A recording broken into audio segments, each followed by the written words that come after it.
दोस्तों, आज एक छोटी सी कहानी लेके आई हूँ। एक थी भैंस और चिड़िया। दोनों आपस में सहेलियाँ थीं। कभी कभी होता है अनमेल लोगों में भी दोस्ती हो जाती है और बहुत अच्छी दोस्ती होती है, निस्वार्थ दोस्ती होती है। वैसे तो ये हास्यास्पद बात है कि एक भैंस और एक चिड़िया में दोस्ती होना, पर हाँ, वास्तविक जगत में भी दो अनमेल लोगों में बहुत गहरी दोस्ती हो जाती है। तो मैं इसी दोस्ती के प्रसंग को लेकर के एक कहानी सुनाने जा रही हूँ। कहानी बहुत छोटी है। एक भैंस और एक चिड़िया थी, दोनों बहुत गहरी मित्र थीं। जब भी भैंस घास चरने जाती थी तो चिड़िया उसकी पीठ पर बैठ जाती थी और जहाँ जहाँ भैंस जाती थी चिड़िया भी साथ साथ जाती थी। दोनों साथ साथ बातें करती थीं, जंगल जंगल घूमती थीं। एक दिन भैंस बोली, देख, सब लोग जंगल के जितने भी और लोग हैं, जानवर हैं, सब लोग ये सोचते होंगे कि इन दोनों की कैसी अनमेल दोस्ती है।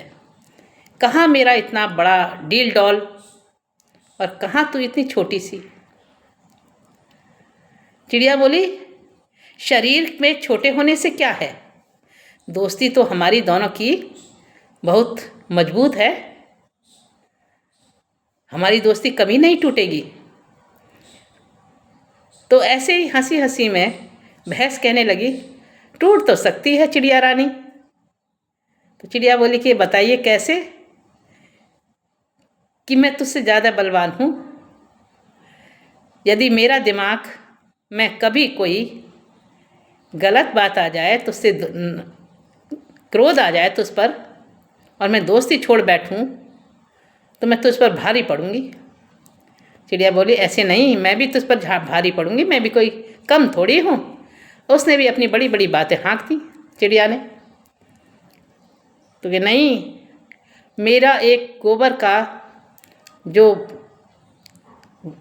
चोट है, गोबर करने का जो तरीका है, उसके नीचे यदि तू दब गई ना, तू उसी से तू खुद को नहीं बचा पाएगी।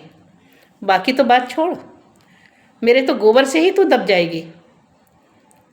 तो चिड़िया भी हंसी हंसी में कहने लगी, तो मैं भी तो छेर करती हूँ, मेरी छेर का भी तो तुझ पर असर पड़ेगा। तो कहने लगी, अच्छा देख तेरी छेर का मेरे ऊपर कितना असर पड़ता है, तो पहले कौन करेगा। तो चिड़िया बोली, लाओ पहले मैं करती हूँ। और चिड़िया ने बीट कर दी भैंस की पीठ पर। अब भैंस पर तो कोई असर नहीं पड़ा उस बीट का।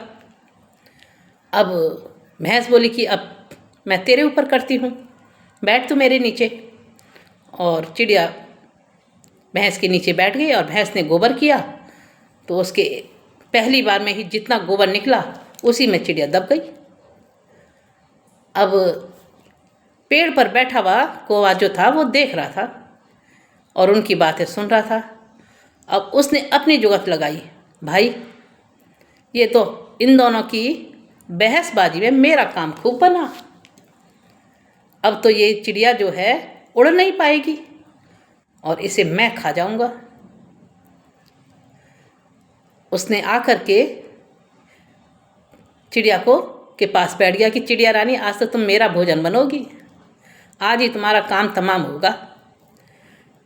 अब चिड़िया ने अपनी बुद्धि लगाई कि मैं दब तो गई भैंस के गोबर के नीचे, तो उसने, और आज मेरी जान जो है फंस गई, आज ये जो कौवा है ये मुझे छोड़ेगा नहीं। तो वो कहने लगे, कौवे दादा तुम तो बड़े हो, समझदार हो, कहानियों में भी तुम्हारी चर्चा होती है कि बुद्धिमान कौवा की कहानी आती है, तुम तो बहुत बुद्धिमान हो, फिर आज ऐसी बेबुद्धि वाली बात क्यों कर रहे हो।